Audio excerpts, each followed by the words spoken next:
on the show. The players of the Canadian women's national team raised their concerns once again and slam Canada Soccer. CF Montreal continues its preseason with two friendly games played in Florida. Olivier Renard unveils new signing in Jules Anthony Vilsaint. The U17 men's team started their tournament with a win. That and a lot more on episode 119 of The Ball is Round.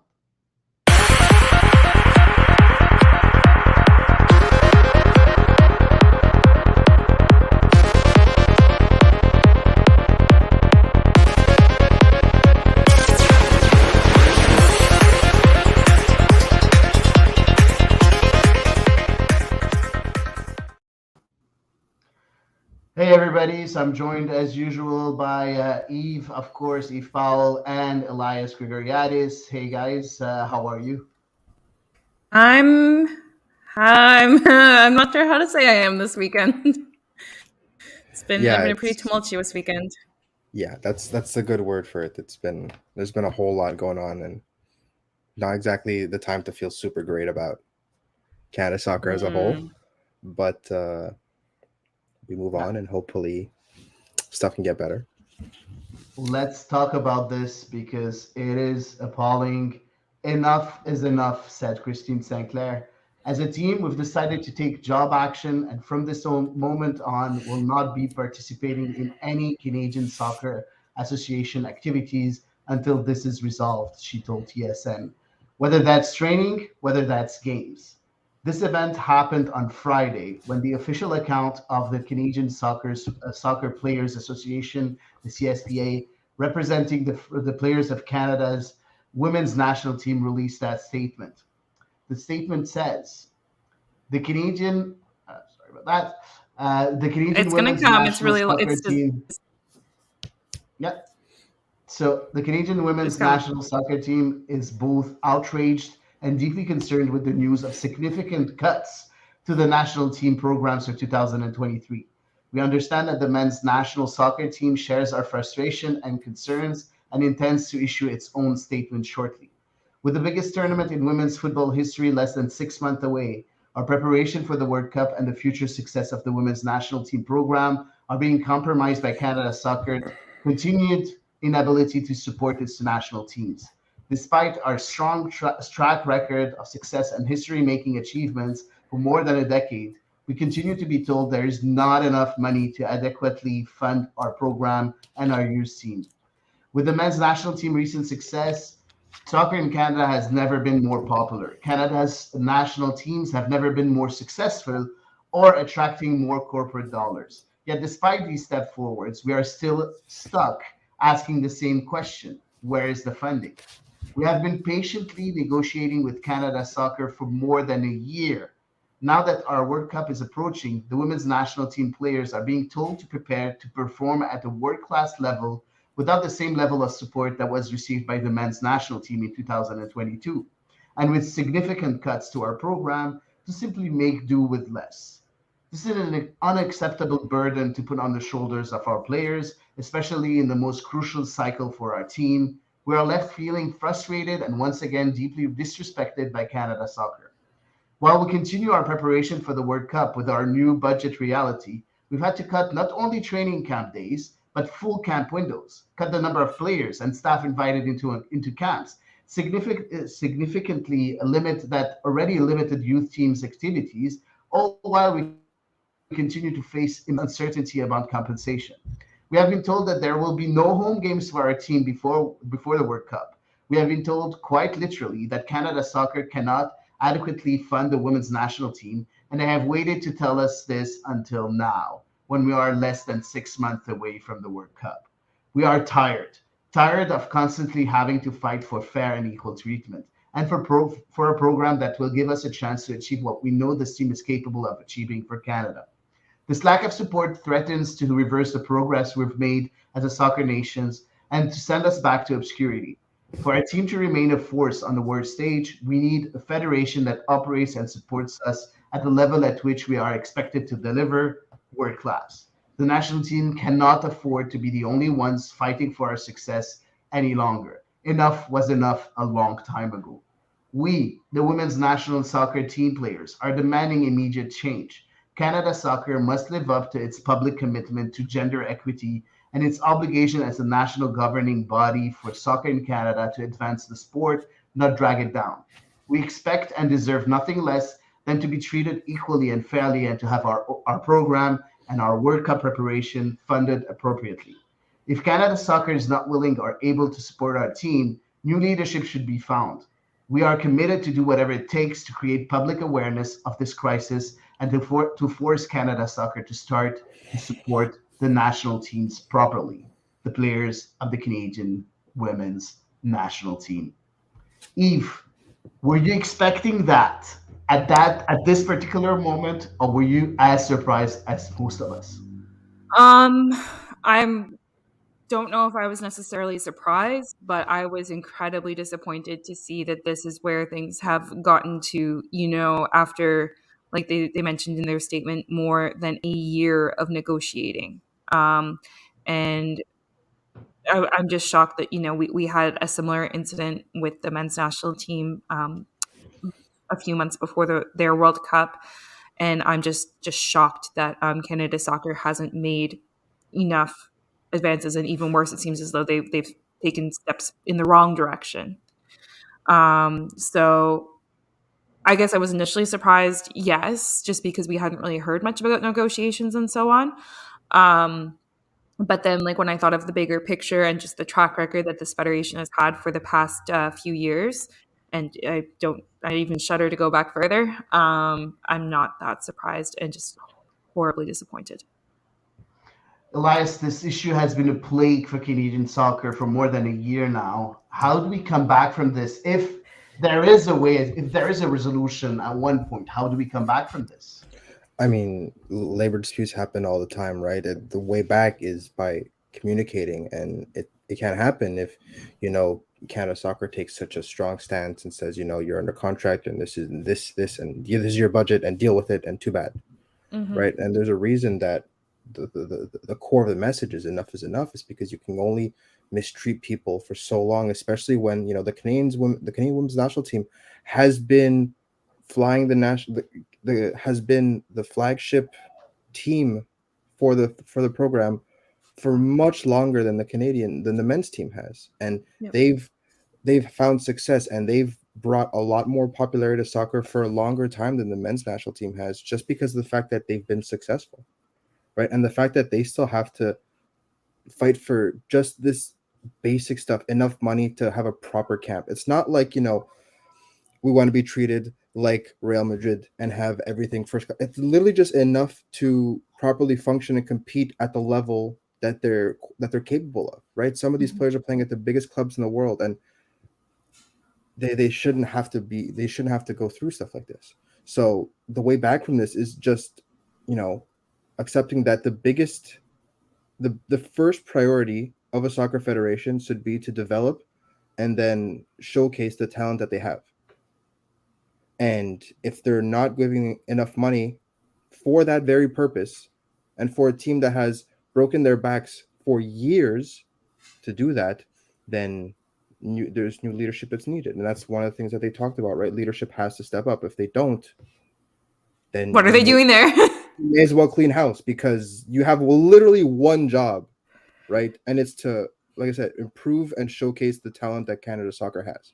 And if you're not doing that, then for the defending Olympic champions and one of the favorites at the World Cup, then I don't understand. You're in the wrong business.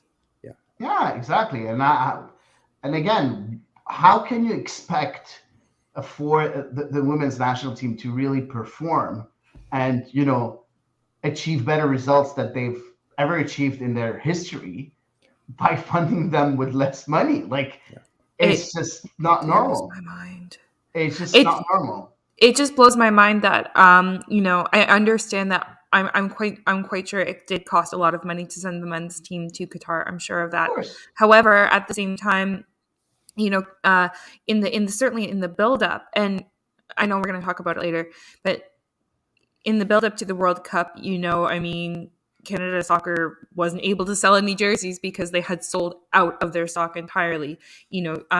they raised the ticket prices for their final few qualifying matches. I can't speak for Nations League, unfortunately. So they had more revenue from that. But of course, we know where that revenue's probably gone because of the unique business dealings they've made in the background. They have new sponsors. They should have had more money in 2021, 2022. And I understand 2020 was also like a really hard year, financially speaking. But the amount of money that this federation, the amount of attention they got, the amount of spectators and so on, they should have had ample budget if it had been managed properly to fund the teams. Yeah, and don't forget that FIFA gives money to the federation for qualifying for the World Cup. Let's not forget that. We're not only talking about sponsorship deals, right? No. And I'm sure I know Elias, you're in the the media communication from Canada Soccer. I think during last summer, I think it's the first time that I received that many emails from Canada Soccer announcing new sponsorship deals. First time in my life, and I've been on a mailing list for maybe 3 or 4 years. And I've never seen that, more than that, 4 years. I've never seen that. Every week there was a new sponsorship deal. And at the end of the day, it's just not normal. Budget cuts, not normal. We'll talk about this a bit later, but let's take a look at the answer of Canada Soccer. I'm not going to put the statement. I think that the first statement was very important because I think it was very, very well written, and it was strong enough with the strong wording, and I loved the way it was written, so I really wanted to read it all. But Canada Soccer responded vaguely to that issue, saying that they want this resolved, that they issued a mutually that's the second one, Eve, that's not for now. Oh, my apologies, wrong one. No worries. That they issued a mutually agreed to retroactive payment, and that the Friends and Family program will be replicated for the Women's World Cup as it was for the men's in Qatar, which is, for me, like the least they can do. Elias, were you satisfied with that statement? It sounded more like excuses from Canada Soccer, no?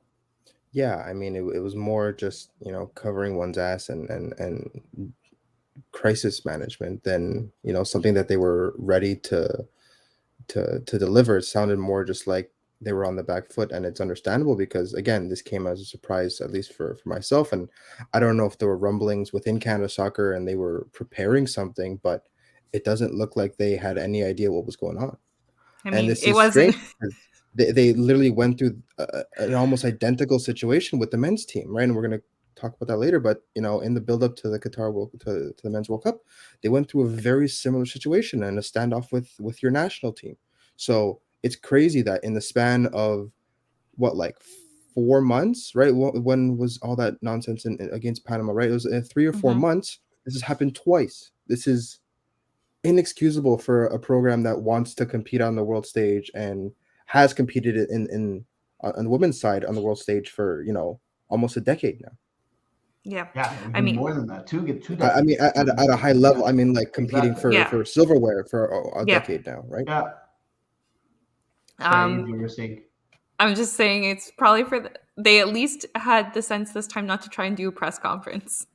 They would have been lynched like live, Yeah, that was just that goes down in history as one of the worst press conferences I've ever watched. But I completely agree with Elias. It seemed like it was a very hastily composed, crisis management style, and kind of like you said, Hady, I was quite surprised that apparently there hadn't been arrangements already agreed for the Friends and Family, or at least the families. I'm not sure exactly who all got to travel as the entourage with the men's team, but I was just once again shocked that it was not kind of a given that the women would get the same treatment. Yeah, exactly. And you know what, Eve, after the initial statement issued by the women's team, the men's team issued their own in support of the women's, of course. But the main subject, it was a bit different. I'm not going to read it and we're not going to show it. But the main subject in that statement was the lack of transparency of Canada Soccer regarding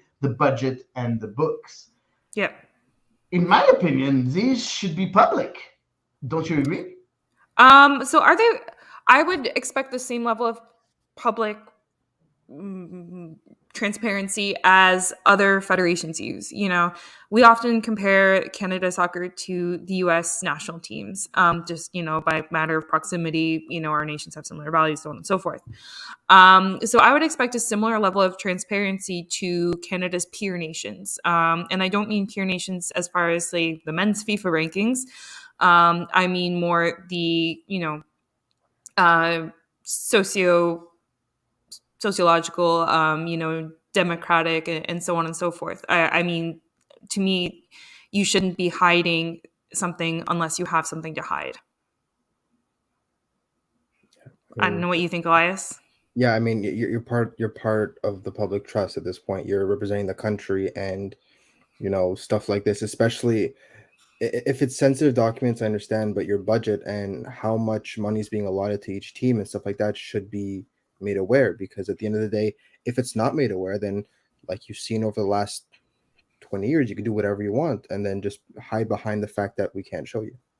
Exactly. Right. So it came out and we saw some of the line items, right? And it's insane how much more money the men's team received in terms of budgeting than the women's team. I understand that it was for that year, and 2023 might be a different scenario because 2022 was a World Cup year for the men's team and 2023 is a World Cup year for the women's team. But at the same time, it's not like they're only preparing for it now. The World Cup preparation is a years long endeavor. It's not just like I guess we'll start 6 months before. That's not the case.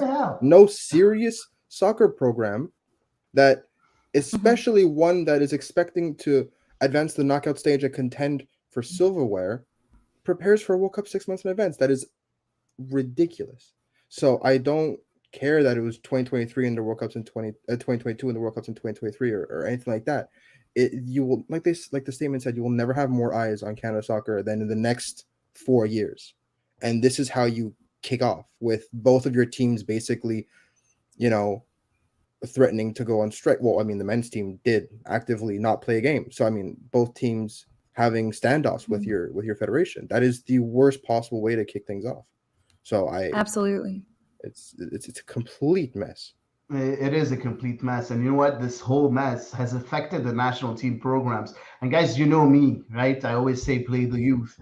And most importantly, the youth programs are affected by these budget cuts. Like we're not only like putting a big FU in the face of the national teams, but also the youth program. So even when the St. Clairs of this world and other players are going to retire, those young teams will not have had preparations in order to achieve greatness again. Like you're also putting a big question mark on the future of the program for the next 10 years. Absolutely. This is how bad this is. I mean, so I saw Christine Sinclair and Janine Becky. They went on TSN on Friday. And, Christine Sinclair said that the budget cuts meant that the youth teams were only going to get one camp this year, which, again, it's pretty shocking. And I suppose I would assume that's probably the one that the U17 men's team is going through right now, maybe. I don't know. It's Canada Soccer. Do we ever know? But yeah, no, like you said, I mean, this could have really long-term ramifications, at a time when soccer has never been more popular in this country. It's going to be less accessible, and it's probably, unless drastic change happens really, really soon, is just going to go right back into obscurity because our youth will not be sufficiently prepared. It's crazy. It's crazy. Casey to go, by the way, a great Twitter account. So please, follow her if you're interested in women's soccer. She tweeted something very interesting on this issue, and so she says Forbes called the Canada Soccer, Canadian soccer business national team program conflict back in March of 2018. Just over 1 year before the Canadian Premier League ever kicked the ball. It's just, Forbes said, no matter how noble the objective of the Canadian Premier League, at some point, the needs and goals of a national sport governing body are surely going to come into conflict with a group of for-profit owners. Elias, is the Canada soccer business a problem for Canadian soccer right now? Just small reminders to our listeners. They're tied with Canada soccer until 2027 with the possibility to extend that same contract for 10 more years. So possibly until 2037. Oh my God. Stop. Like where do we go? What do we do? What's wrong with these people? I do think it poses an immediate threat because at the end of the day, the word for profit says it in and of itself. The bottom line is ultimately the the objective, right? To make a profit out of it, and that shouldn't be the fundamental goal, especially for a growing program, right? Even as Olympic champions and three back to back to back Olympic medals for the women's team, and the men's team finally making the World Cup. This is still a growing program. This is by no means established and world renowned, right? So it's going to take a lot of investment, and the CPL is the same thing. It's going to take a lot of investment, and every single facet of Canada soccer, be it the Canadian Championship, be it its own Premier League, be it its national team, is going to take a lot of time and money, and sometimes you're going to have to take a loss.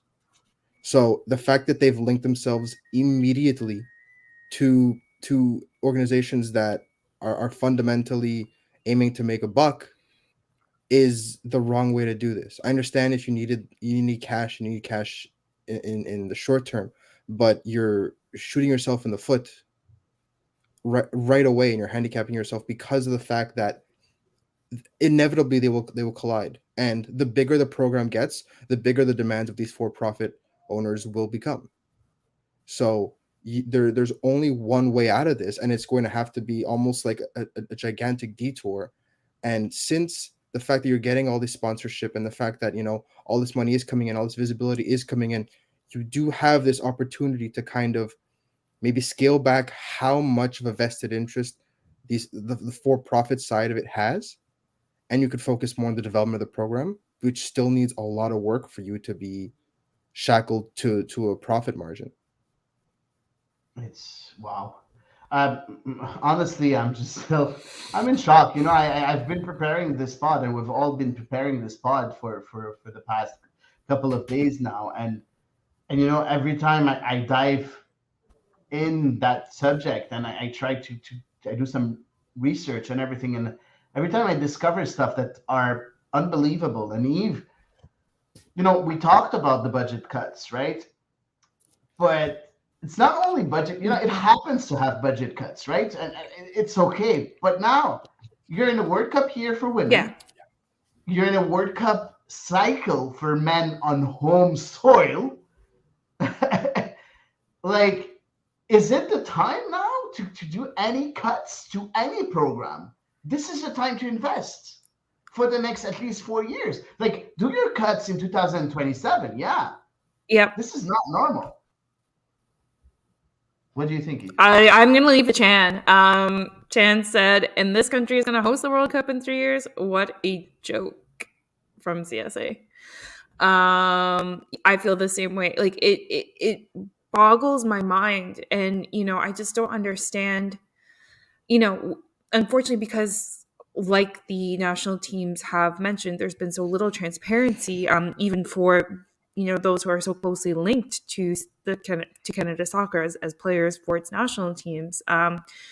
Nobody really knows where the money went, because from what we could see outwardly, Canada soccer was just reining it in, be it with sponsorships, be it with FIFA, qualification money, whatever it may be.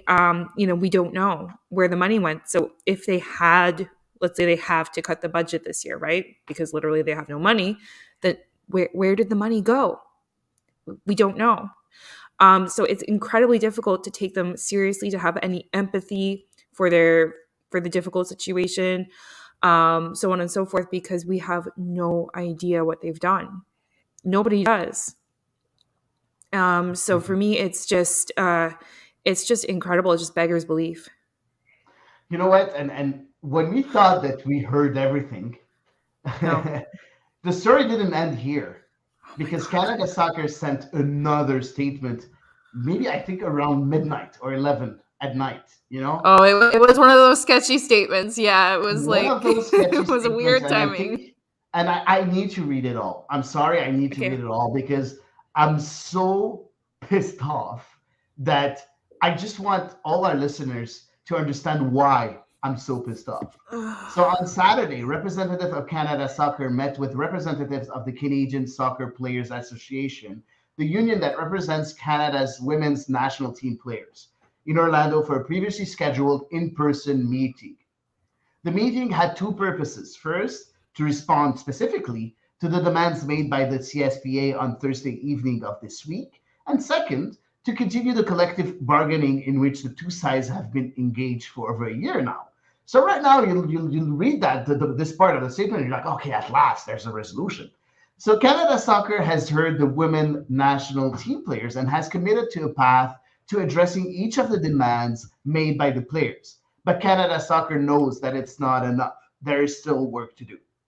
Canada Soccer has committed to negotiating a comprehensive collective agreement with both of the Players Association of the women's and men's national team. That agreement, once concluded, will be an historic deal that will deliver real change and pay equity in Canada Soccer. It is a goal worth getting right.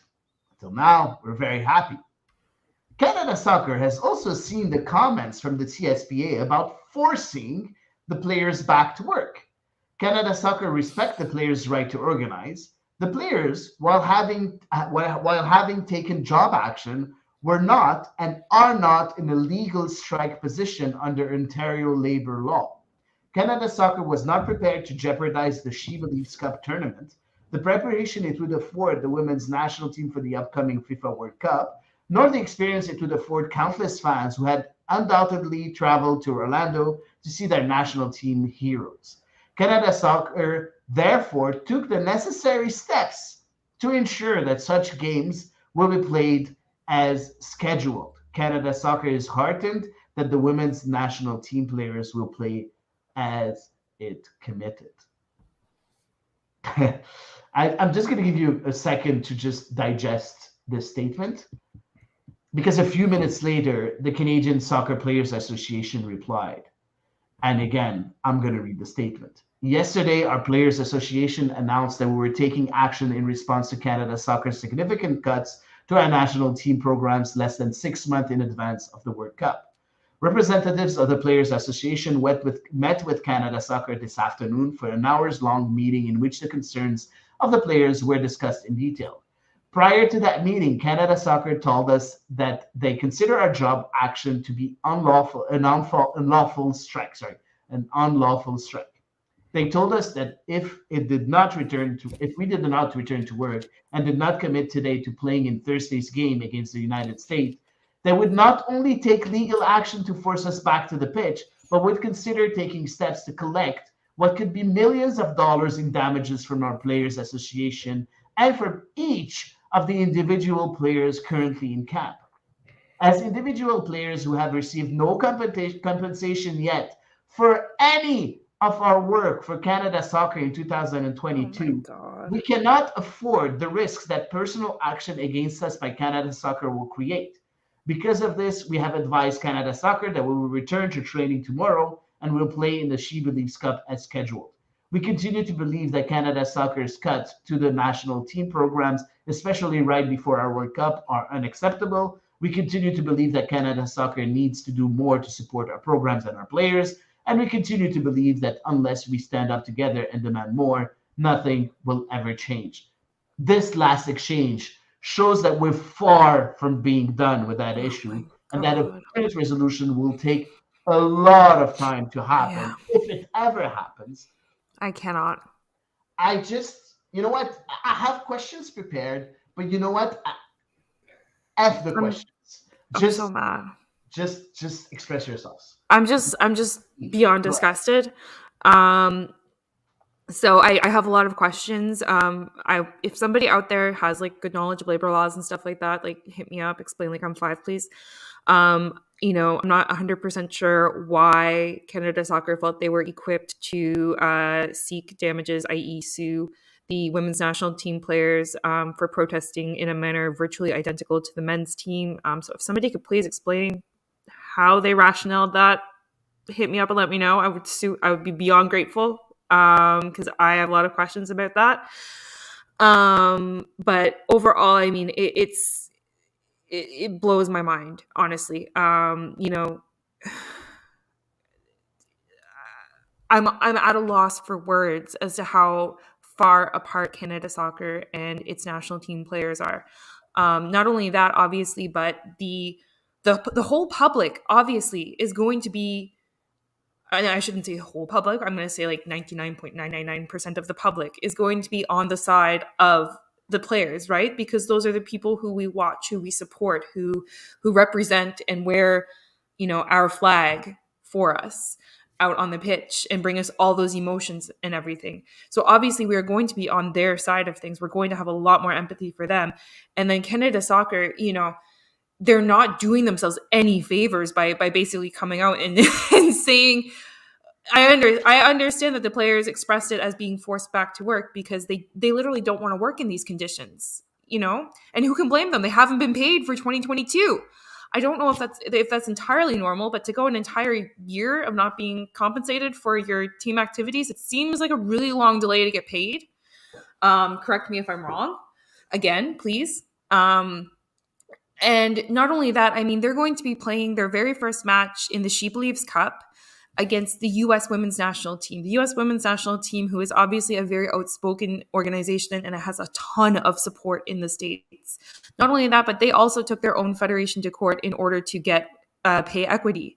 Yeah. And I cannot imagine right now worse optics going up against, you know, a soccer federation that is finally properly addressing the issues of its women's national team and properly compensating them, whereas the Canadian soccer team is like, worker, you're going to have to pay us for the fines we're going to incur from FIFA if you don't. You know what? I'm so infuriated. I'm so shocked right now, and I want to ask you, Elias, because you know they have to go back and play, right? Yeah. If I was in their shoes, I would score own goals during the home game. I would just go. I'd cover up my crest. Cover up my crest. I would, and even the fans, I would support the U.S. national team. Like wearing the Canadian soccer jersey, I would support the U.S. national team, and I would boo my players. I would boo my not my players, but my flag, my national team, not the players themselves. Yes.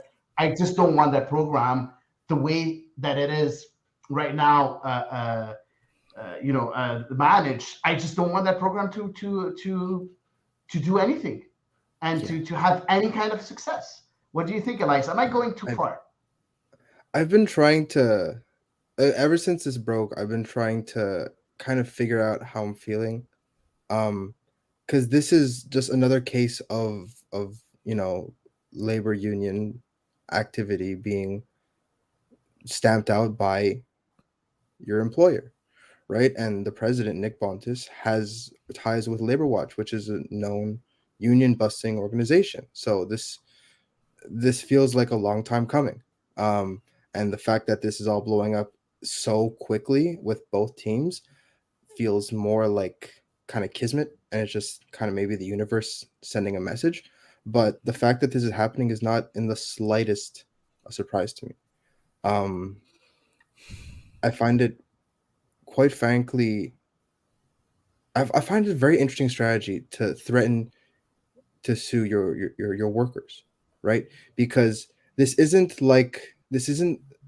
very similar to, for example, you know, like Starbucks or Amazon unionizing, which has been in the news recently, right? This is so much more in the public light because your workers are some of the most popular athletes in the country, right? And they're playing on some of the most prestigious clubs in the world, right? The women's team has players at some of the biggest clubs, not just in North America, but in Europe. They have players at Manchester United and Arsenal and Juventus. And so doing this feels so self-destructive, and it's so difficult to understand how someone who is that familiar with union busting could mess it up so bad, because you should know better than to make this public.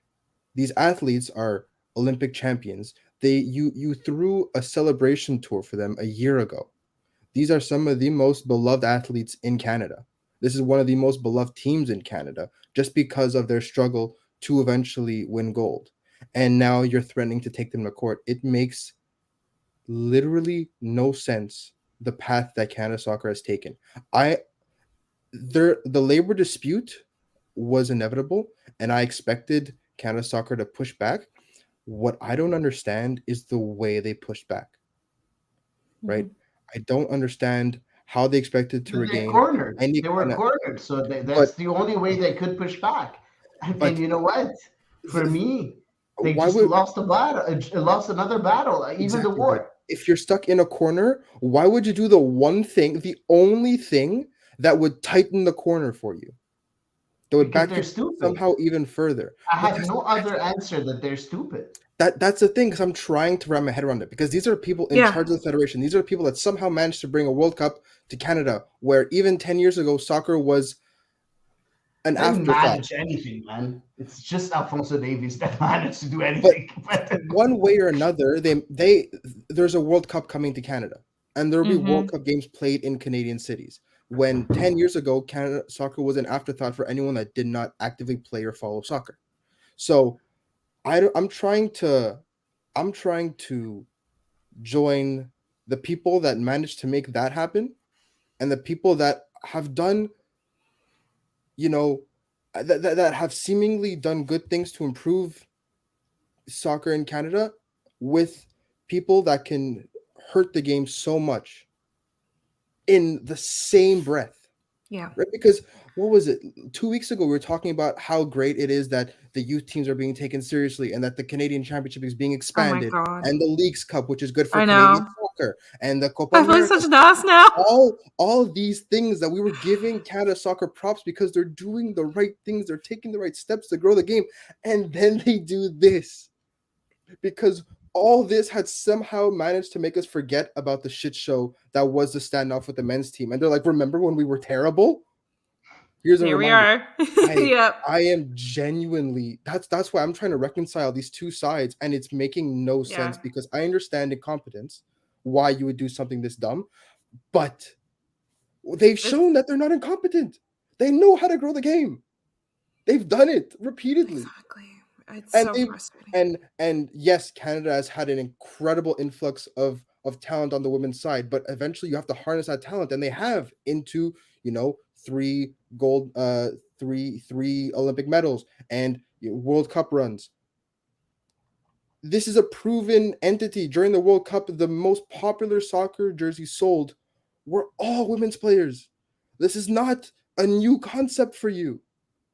No. Right? During the Olympics, it was one of the most popular events consistently, was the Canadian women's team, because we know what happened 4 years prior, and we know what happens the 2 times they won bronze, and how close they were, and they were 1 game away. Yeah. It just boggles my mind, this day and age, that we are seeing such a disconnect between the reality of the world that we live in and Canada soccer. And it just, I like you, Elias, I struggle to reconcile, leaps forward it felt like Canada soccer had made, and then just how aggressively they can take steps back. It's shocking. It's so self-sabotage. It's not even funny. It's unbelievable. It's really unbelievable. And you know what, guys? You were talking about the U17s and the U17s program. In a U17 CONCACAF Championship, the U17 men won against Trinidad and Tobago 3-2.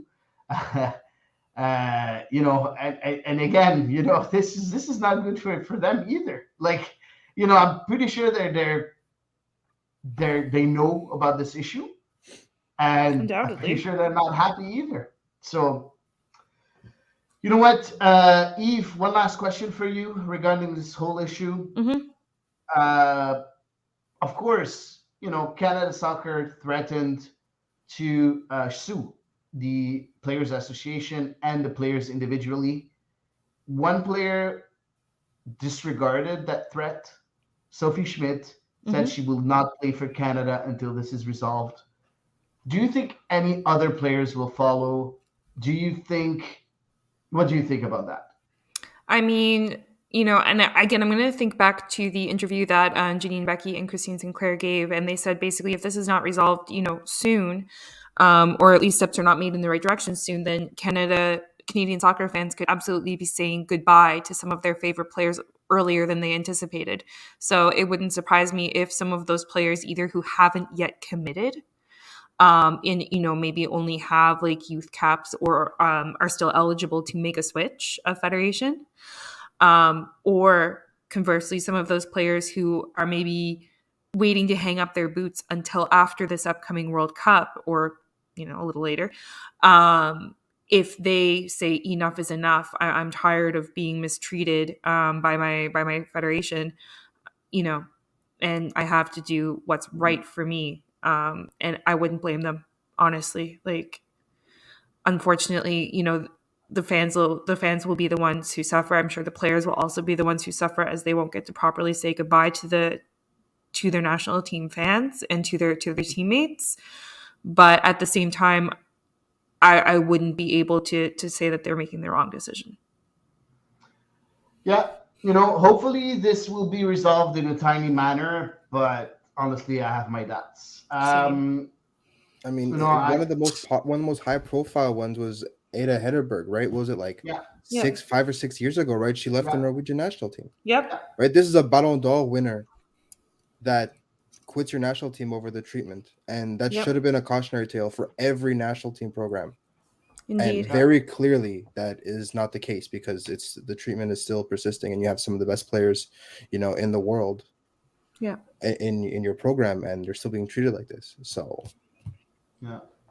You know what? You play stupid games, you win stupid prizes. That's basically it. We can talk about this for a long time. One other item regarding the national team. So let's talk about that win, the 3-2 win by the U17s. Just a small comment. 3-2 against Trinidad and Tobago. Out of the 4 CF Montreal players, 3 of them were starters in that team, which is pretty good. With of course Alessandro Biello playing, Gaël de Montigny playing, and Anthony Ndiaye playing also. FYI, neither one of them scored a goal, but Gaël de Montigny gave 2 assists. So, I play the youth, man. This is something that, made me happy. We've been talking about the talent that we have at the academy for CF Montreal. So we're seeing them in a way in that tournament, no? Yeah, and it's really cool because Biello and Ndiaye both played. Were both part of U23 squad that played against CF Montreal in their first preseason game. Yeah. So. And they're super young. I think they're 16. Biello is 16. I don't know how old Ndiaye is, but I know that Biello too. is 16 as well, and he was captain of this at U17 team. So it's very likely he's going to be promoted to U23s. I don't know for how many games he'll get to play with them, given that there is still like a 5 or 6 year difference when the season starts for PLSQ. But play the youth, right? Yeah. And you Thank you, man, Elias. Oh, wow. Absolutely. I'm a Barcelona fan. Why would I not advocate for playing the youth right now? Look at the way the team is playing, and it's a bunch of teenagers, that are leading La Liga and about to go play Manchester United. So, of course, play the youth. Of course, play the youth. Hey, by the way, I was expecting one of you guys to tell me congratulations or whatever. I said congratulations in the group chat. Yeah, I know. With Marseille winning against Paris. Yes. I'm sorry. I've only got my mind on one soccer topic. I'm sorry. Okay, don't worry. So of course we'll talk about this issue a bit more in the following weeks, hopefully with some nice announcements, even Fingers crossed. It doesn't look like it, but we'll see. Let's move on to the next topic with CF Montreal. So CF Montreal, we're going to go chronologically from last week's pod. So first of all, they play on Wednesday the 8th, their first friendly against the Florida International University, a 3-1 win for CF Montreal. Lassi Lapalainen scoring, Romel Kyoto and Rida Zuhir scoring. I'm just going to show you the goals because you know what? We have access to the goals, so why not show them? So let's start with Lassi Lapalainen, and I'm sure nobody's going to be very surprised on how that goal went in. So let's move on.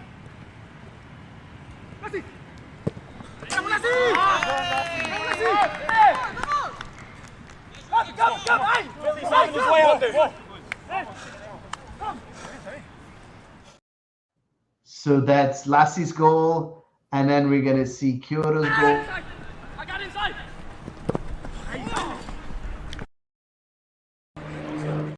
That keeper has a big problem on his left side. Yeah. He's not able to stop He's not shots gonna on the enjoy left that side. video review. Exactly. And lastly, the goal of Rida Zuhir, and I liked it, even if we can only see, part of the play.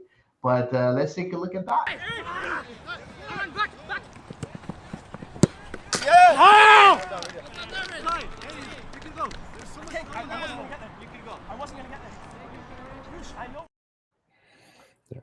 My ears. I was like, oh boy.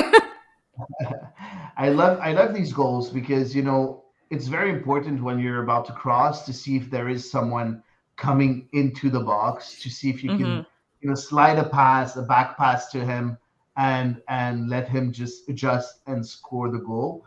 And I think it's going to do wonders for the confidence of the young man, right? Do you know what that goal reminded me of the most? Kone. First game. Yes, Yeah. exactly. His first goal. Stadium. His first goal in the Olympic Stadium. It was the same thing. It was a late run to the box, it was a cutback, and it was a very simple finish. Exactly. So there's all these comparisons from Kone and Zuhir and how they were the two that were fighting for that spot, and Kone won out. So this is Zuhir's chance. Yes, I think it is though still important not to make too many literal comparisons between the two. Yes, of course. Yeah. But no, I agree. It is a nice throwback. Yeah. Just we're just talking here. Eve. I We're know. not saying I know. let's I just extrapolate, don't. I just want to keep everyone's feet on the ground, please. Yeah, of course, as usual. We're gonna finish 15th this year in the East, or 16th, or what? Are we 15th? 16th would be a challenge, given that there are not 16 teams in the conference.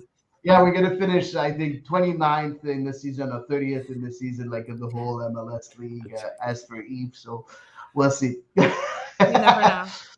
There was a second game, of course, a second friendly game. Unfortunately, we wanted to discuss the friendly games, but we have no pictures. We haven't watched the games because it's not televised. And I'm not going to go into this discussion again. We go through this discussion every year about, we need friendly games to be televised. Let's not go into Apple this. TV, figure it out. Exactly. Make it happen. But some guy with a cell phone, make it happen. Exactly. So that was another friendly game against the Houston Dynamo. Montreal drew 2-2 with the Dynamo.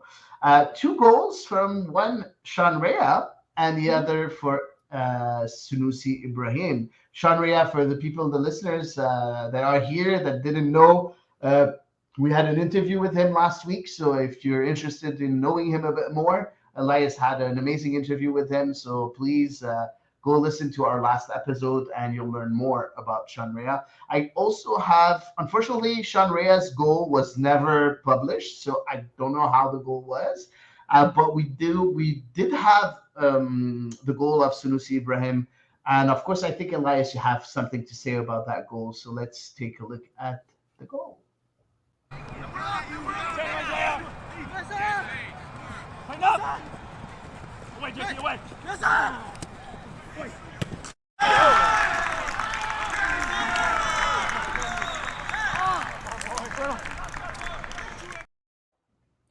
Yeah. Elias. So, I understand it's preseason. I understand that you're working out the kinks and you're building some chemistry. That might be some of the worst defending I've ever seen from an MLS team.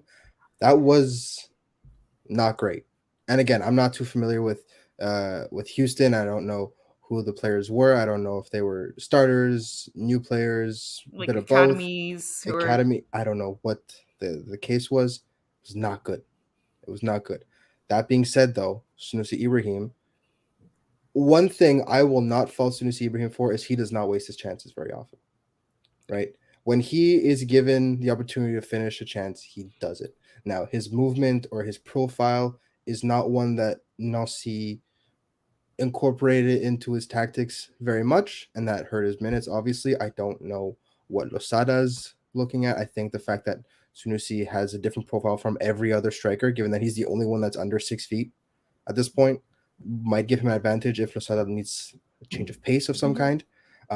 He's quick, he's aggressive, so maybe he'll get some minutes like that. But the one thing you cannot fault Sunusi Ibrahim for is his lack of finishing. He does it again and again. Even if it's as simple as a tap in, right? At the end of the day, you have to put away the chances you're given, and he does that. At least that he does very effectively. So there's obviously other parts of his game that need to be worked out, but at the end of the day, if a striker finishes his chances, you're going to keep playing the striker that finishes his chances. And you know what? He's already at 3 goals during the preseason. Yes, of course, 2 against VLSQ Stars and 1 against the Dynamo. It was a bicycle kick. I feel like a bicycle kick should be worth double goals, so. But no, but you know what? It looks like he's here to prove himself. He wants to prove himself. He wants to be included with Losada's team. And you know what? With the new coach, you have every chance. Exactly, and we have a lot of question marks up front, right? So this might be a good year for Sunusi Ibrahim to show his prowesses for sure. Eve, anything more to say on that goal? Mason Toy, driving the ball. Yes, of course, being a bit lucky, but. No, I'm happy to see him contribute. Obviously he, I think I do feel a lot of. I can't say empathy because I'm not a high profile, high talent athlete, but I certainly do feel a lot for Mason Toy because we know, how hard he can be on himself. The player has admitted it. And of course, Wilfred Nancy also kind of shared that with us as well. So anytime I see him doing well, like I just feel really happy for him. So if the other team is going to defend poorly and you can contribute to punishing them for it, then I'd call it a good day at the office. You know what? You're maybe not a high-profile athlete, but you're a high-profile podcaster, so you're allowed to so this is it. And we had a question from Zane that asked us about CF Montreal and their players. I think it was a very, very interesting 2 seconds to scroll. So Zane said, hey, great contact on CF Montreal. I think that was towards Elias. You think Mathieu Chouanière and Zachary Broguillard will be starters this year? So Elias, I'll let you answer first. So what do you think? Yeah, it was very interesting that he singled those two out because Broguillard kind of one thing I appreciate about Zachary Broguillard, I told you both this, is that he's one of the most candid interviews on the entire team. He will speak his mind, and he spoke and was talking about how last year he was second fiddle to Alistair Johnston a lot of the time and came off the bench. And this year, with Aaron Herrera's profile, it looks like he might also come off the bench for him as well. So when he was asked about his contract extension, whether or not he'd sign it, knowing how this would play out, he said, he would have a different discussion, which is very interesting because he's someone that has contributed a lot in his own sense. He's, it's 4 goals and 3 assists with almost all of them coming off the bench. He started like 3 games last year, and that kind of production, you can't turn away that kind of performance. But at the same time, there's too many questions being asked of his defense, and Aaron Herrera is a proven ball distributor that has looked like a defensive rock star so far in camp. He's aggressive and he fits. He gave another assist again. Exactly. And in terms of winning the ball back, he is a machine. Samer Piet called him the fittest player in camp. He was like 4th in the beep test, in the shuttle running, and he's also one of the strongest. Right, winning the ball back, he doesn't move. He's built like a linebacker almost. So. With that in mind, it's going to be tough for him to stake out his minutes again. And I understand his frustration because he has a lot of talent. And I love watching Zachary Brogard play because I think that he is just the shot in the arm or the kick in the ass that the team needs sometimes if they need a débloc offensively. And he does that a lot of the times, right? Every time he comes on the field, even if he doesn't contribute to the score sheet, he jumpstarts the offense. Yep. So it'll be interesting to see what his role is this year. I don't think he's a starter. I think Mathieu Choinière, who's the other person asked, has a much better chance of being a starter this year. Just given, I agree. Right, he talked about his versatility, and when he addressed, it was actually him and Zachary Brogard, the two first people to speak to the press after when they got to Florida. And Mathieu Choinière, especially if they play with the four midfielders and the 2 10s, or like the one offensive 8 and one defensive 8, if you will, he will have a lot more chances, right? Because his play with Matko Miljevic is very strong, and you can't have two dribblers as 10s because they get in each other's way and they occupy the exact same space. Yeah. So Mathieu Choinière or someone like Rida Zouir who are ball playing offensive-minded players, or Nathan Saliba, right? There's a whole lot of chances, but Mathieu Choinière of all those players has the most experience and has the best, has the most familiarity with the other starters. So I think at least at the beginning of the season, he has a bit of a leg up on Rida Zouir or Nathan Saliba, even though they both had excellent camps. And so I think, I don't see Zachary Brogard starting, unfortunately, even though every time he comes on, he gets ready to come on, I get excited. And I text my friends in the group chat, it's ZBG time, because I know that, when he comes on the field, you're going to get offensive-minded, you're going to get exciting attacking play and get someone who wants the ball and who wants to drive the ball, which is something you always want to see. But I don't see him playing full 90 minutes that often this year. No. Yves, anything more to add regarding Mathieu Choinière and Zachary Brogard? No, I completely agree with Elias. Unfortunately, I think unfortunately for Zach Brogard, Aaron Herrera is a proven commodity both defensively and offensively in MLS. Certainly. And I know Chen has said here even that Aaron Herrera is probably better than Johnston, which is that's bold. That's a bold statement. It's bold. For sure. But Chan has never shied away from a bold statement. So Alistair Johnson is one of the best on-ball defenders in MLS last year. So I don't know about better than Alistair Johnston, but yes, we'll yeah. I mean, let's give him a chance. Let's give him the chance. Now, I do have something to add, because if you look at the starting 11 right now, I think you're all set in almost all positions. And it looks like Losada is going to play with a 3-4-2-1. So with one striker and two attacking midfielders behind the striker. And the only position that's not set, in my eyes, is the second attacking midfielder. So you do have Miljevic that should be a starter and Kyoto playing up front, but you don't know who's going to be the second player just behind Kyoto. For me, Rida Zouir is someone that's going to play. He's going to be the replacement of he's going to be the replacement of Fiet or Wanyama. Nathan Saliba, I don't think he's going to be a starter. Sean Rea, it's been said quite a few times that he's physically not able, as Hernan Losada said it in his media availability, and even Samuel Piet said it at one point that he needs to work a bit more physically in order to get that spot.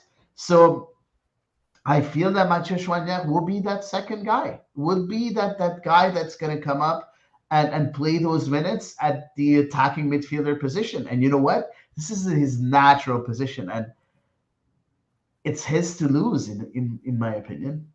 Is it a bold statement? No, I don't think so. I don't think so. I mean, I think a new coach wants to no, I don't think get his own impressions, right? But at the end of the day, he is those Yeah. players you named that are fighting for that final There's spot. Hamdi too. There's also Hamdi, but he also is coming off an injury, right? So he doesn't. He's have coming back from a big injury. He hasn't has many eyes on him.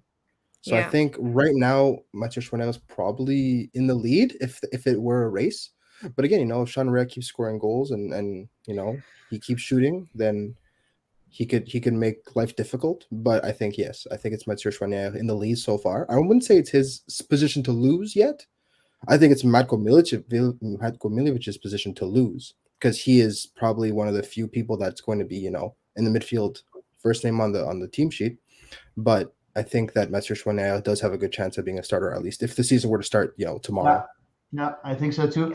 Eve, Chan has a question for you. Who is our left back Yeah. now besides Lassie?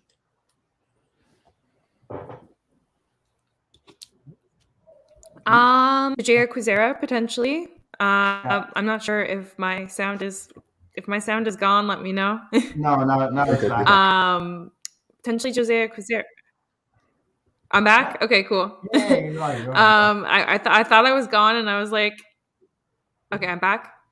Yeah, you Question are. mark. I think there's a delay between us talking and you getting our Okay, I got you. whatever we say. So Sorry. Okay, I'm just gonna give my thoughts, and then I'm just gonna stop talking.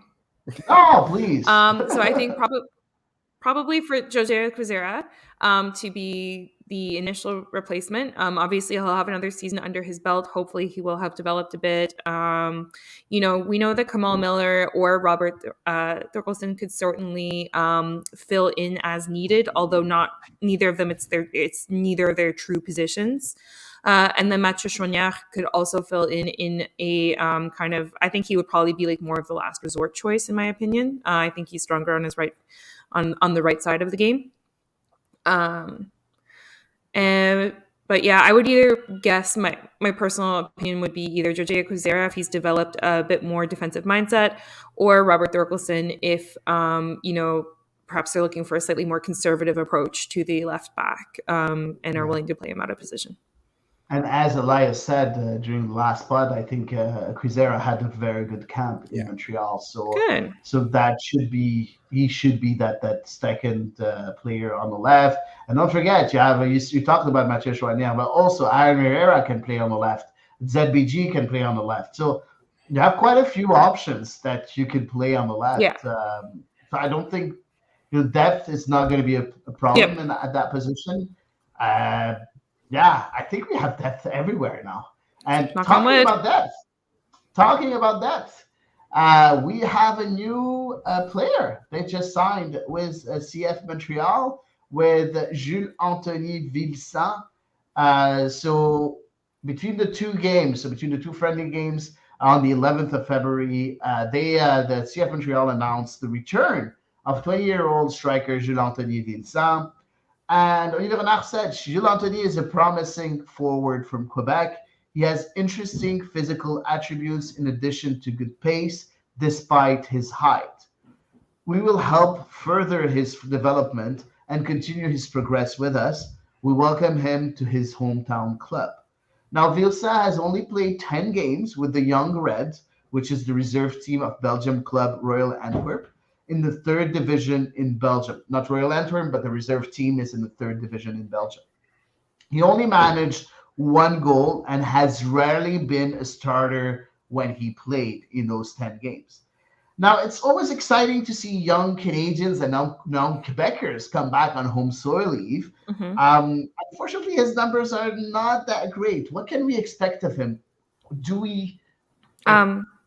Is there anything to not initially, in my opinion. Initially, I think expectations should be pretty low. I can't help but wonder if he would be a candidate for a loan out this season, potentially, and maybe he's going to see more of his time played with the U23s to start. Given that he is coming from a reserve, basically a development, level, if you will. Rather than coming from a first team.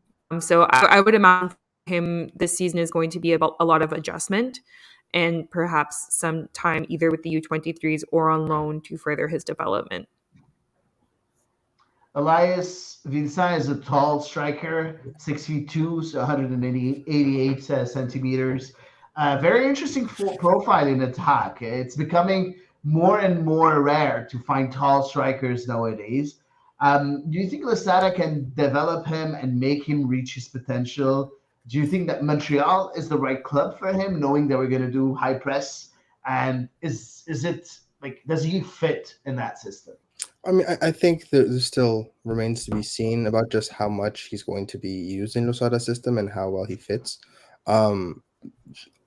Olivier Renal doesn't seem like the kind of person to buy players for the sake of buying players. So I think that if he does go out and pick somebody up or bring somebody back in this case, it'll be with the intention of this player fits a certain profile. And I think he's going to have a very similar season to Elias and Hady, who was brought in from the Greek reserve team of Panathinaikos, right? Another big team, but the reserve side.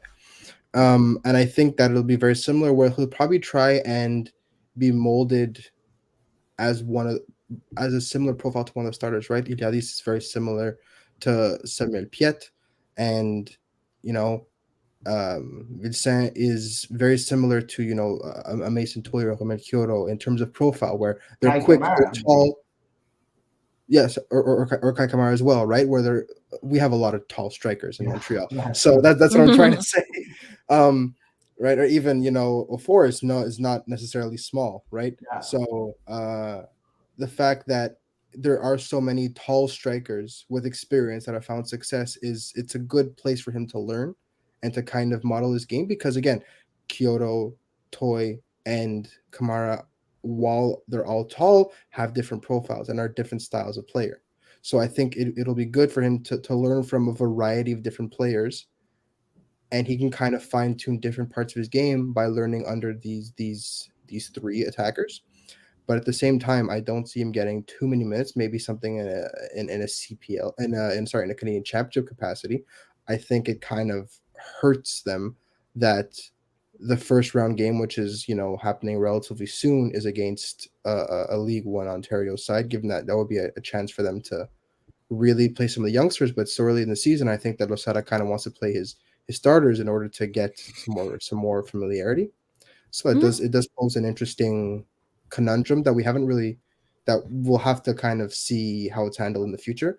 But overall, I think that he'll fit in. I think he was brought in for a specific purpose, and it'll be interesting to see whether or not he does get sent out on loan, like you said, or if it's more of a you're not going to play this year and just learn in training. It looks like Olivier Renard likes to bring players, that have potential, but it's never linked to the system that the coaches chooses to play.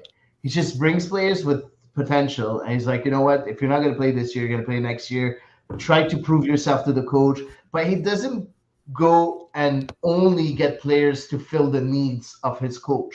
He also gets players just to develop them and either sell them or either whatever, give its coaches other profiles to work with. And does it look like, I'm just afraid that sometimes if you do that if you're stuck with a coach that has a very specific kind of seeing football, that those players will never see the light of day in a way, right? So I don't know. I'm always afraid about that. I don't know what you guys think. I think during Hernando Sada's not unveiling, but his first media appearance when he was announced, Olivier Renard made it very clear that he made sure that he and Losada were on the same page in terms of the direction of the club, right? And Losada tactically has said he's not going to go that far from Nancy, and I think ideologically, the fact that this is a build youth first type club, I think that Losada has either had to, given his biggest problem with DC is that they didn't want to bring quality players in, the fact that either you get with the program or we'll find somebody else. So I think Losada is going to embrace that. They both spend a lot of time in the Belgian league. They're both very familiar. I think they're both going to be inspiring heavily from Belgian football. So I think that bringing someone in from Royal Antwerp, having Chinzo 4 loaned out to a Belgian side, I think that'll do good for their immersion back into the club. But yeah, I think that you have to be on the same page between manager and sporting director, or else you're gonna have another really ugly divorce, and that's the last thing this club needs right now. Seriously. That's a good question from Michael T. asking if the replacement of Kamara, will it be Vilsaint or Ofor? We haven't heard anything about Ofor officially joining the team in Florida. Yeah. I don't think he did join yet, but a lot of rumors from Belgium, and we've been saying this on the Ballers Round for quite a few weeks, A lot of rumors are saying that he's coming back to Montreal or to play with CF Montreal. Any answer for Michael T? Eve, do you think that the replacement's going I to be mean, or what? I don't think either of them is really a true replacement because they are kind of at opposite ends of their career from Kai Kamara. So I honestly don't think either of them is a true replacement. If you mean by filling a spot in the roster, I would probably have to give 04, should he actually return, the leg up because he is further along in his development than Vilsaint. Yeah, interesting. And Michael, we don't care about the Super Bowl. That's why we're recording. Can you say it a little more nicely?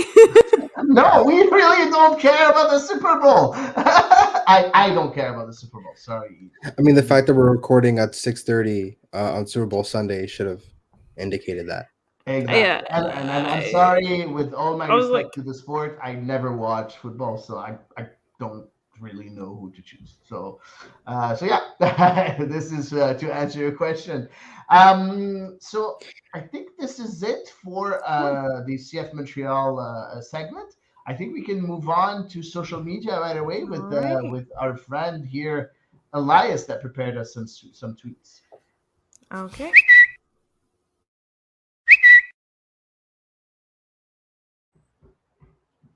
Yes. All right, we're ready? We are ready. Yeah, so the first one comes from Amin, who always has really insightful tweets, and it's based on what we just spoke about now. So will this signing of Vilsaint have an impact on 04 status? The club that 04 came from confirmed the end of his loan in Belgium, but CF Montreal never announced his return to MLS. I wonder if his absence from Florida announced another loan. His last game was 2 weeks ago. So, Hady, I mean, this seems like it's very possible to be the case, right? If Kamara doesn't end up leaving, and Toy, you have Sunusi and Vilsaint who got brought in, does 04 get loaned out again, or is it Vilsaint's turn to maybe spend some time away? Honestly, I have no idea what's going to happen. No, me either. It's a pure guess and only speculation. I don't think that CF Montreal is going to announce, for joining the team if he is joining the team. So I don't think they'll make a big announcement out of it because he's not that player that's going to come and be a regular starter. So I'm not expecting any announcement. Maybe he's there and we don't know. So that's possible, and we've seen CF Montreal do stuff like that in the past. I remember Ismail Kone, even when he was with the team in Florida last year, we didn't know about it until very, very, very late in the preseason. So I don't know what to answer. Is it going to be Vilsaint? Is it going to be 04? I think that Hernan Lozada is just going to test players for, like Nazi did in 2021. He tested a lot of players before finding his starting 11 around mid-season. And I think this is what's going to happen with Hernan Lozada this year. So maybe both of them will have a chance, and the one that, gives more and is able to perform is the one that's going to move ahead. Mm-hmm. Yep. All right. I think I already said how, but I think so. We'll move on. Yeah, so this is another tweet from Casey about what we spoke about earlier in the podcast. Canada Soccer cannot adequately fund the women's national team. There's a quote from the statement. This is infuriating treatment of a team that carried Canadian soccer for over a decade. The men who are also angry got camps, home games, sponsorships, documentaries, and everything. Canadian women's team barely get to train. Eve, is this a double standard? It's really hard to see it as anything but. Like, I want so badly for it to be something else. We're in the year 2023, for God's sake. I want so badly for it to be something else. But it's really hard not to read it as that. I don't know what else to say. If it's not the case, it would have been found out by now. That's what I'm saying. That's I'm like exhausted mentally. Oh my God. I'm so sorry. It really upsets me. It's completely valid. It's a very taxing subject as well, right? Because of the fact that this has been such an ongoing issue. And now it's finally, it's reached another boiling point. It's not even the boiling point. It's another boiling point. Exactly. Right? Exactly. So, no, it's brutal. It's brutal, and it's really disappointing. It feels like Canada Soccer has forgotten that the women's team is about to take off to Australia for a World Cup. It really does. And New Zealand. And New Zealand, yes. New Zealand. I'm so sorry, New Zealand. All right, we move on to our next. To the next one. Yeah. This is from Louis Philippe. Translate from French. I love how Sunusi never misses a chance to finish, and this is what we were talking about before, right? It's just validating you. This is validate. I mean, I enjoy. I'm kidding. I'm kidding. I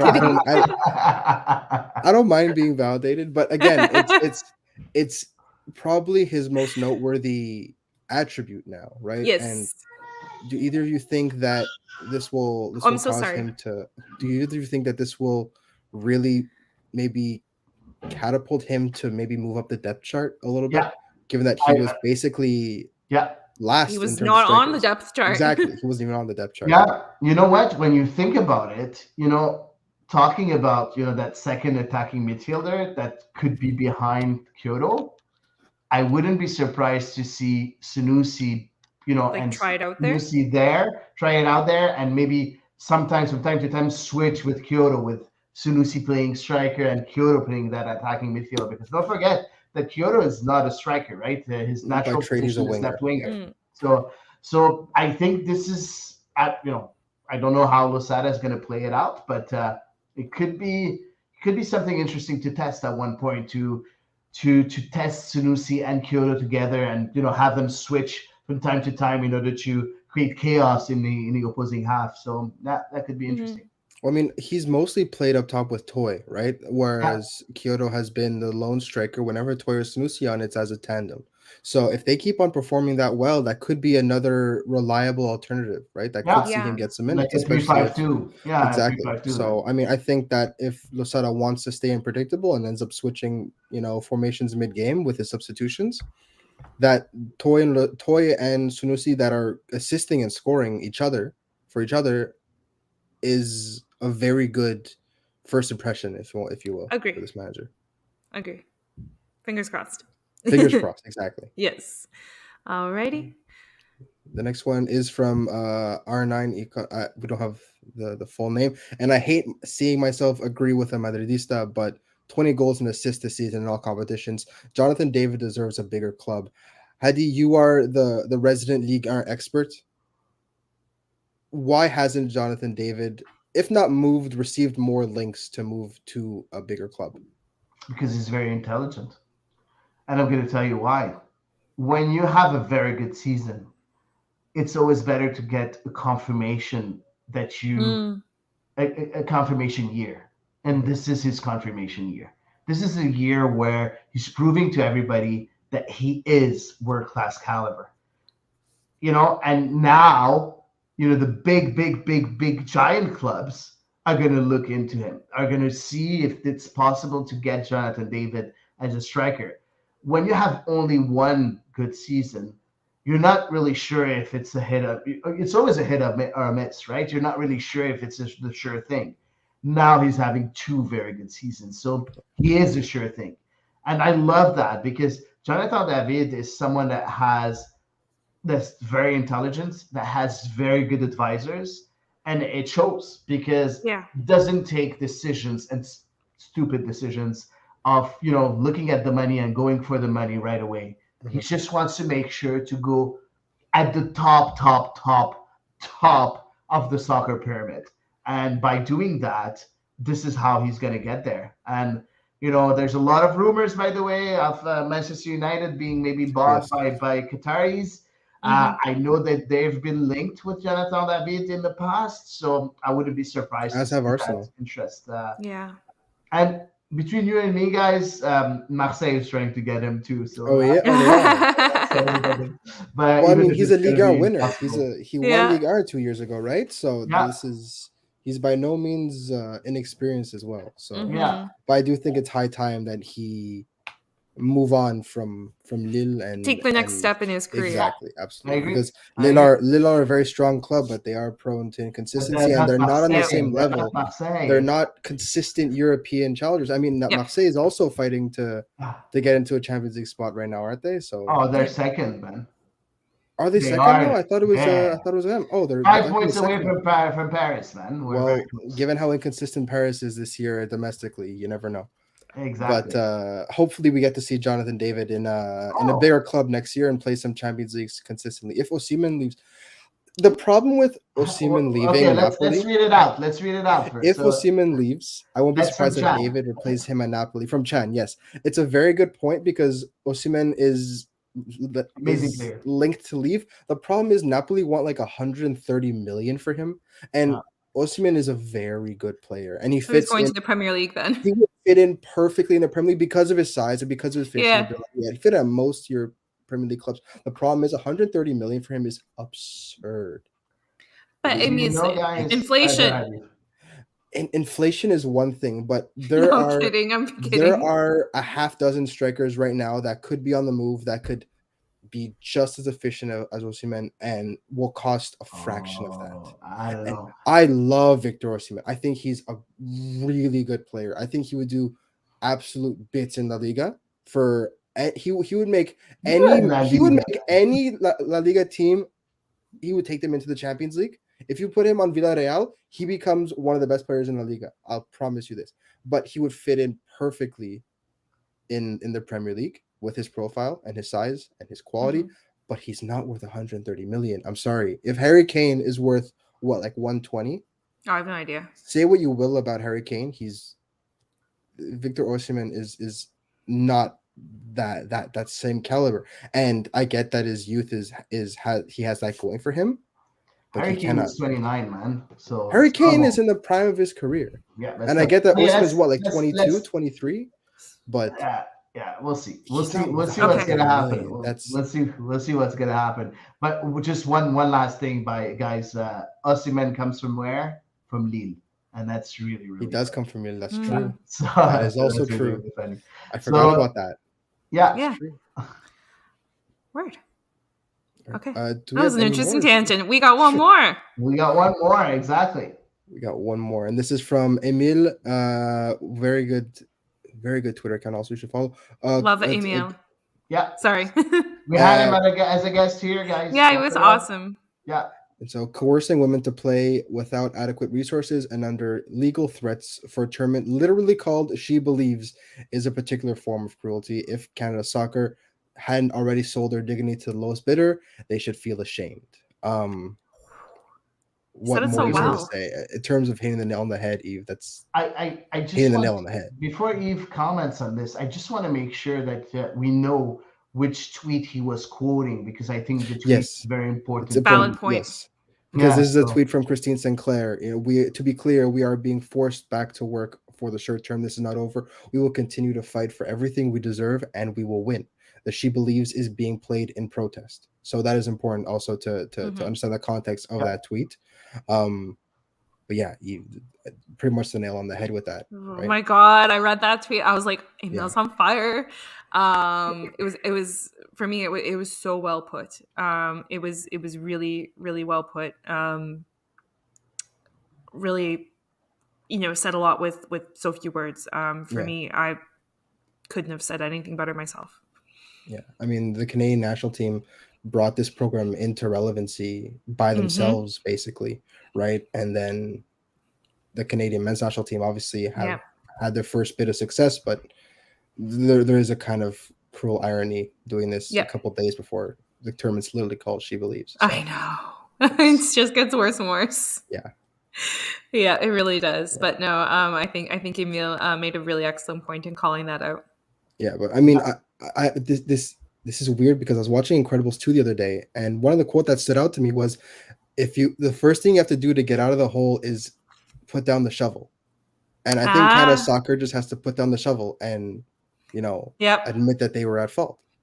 Maybe turn on some Disney Plus. Maybe exactly. Maybe watch The Incredibles 2. It's a great movie. This is where we're at, people. It's a great movie. So You're right. I watched it the other day. I'm like, wow, that is hilariously poignant. There we go. Little did you know how relevant it would be. Exactly. So, guys, this wraps up our social media segment.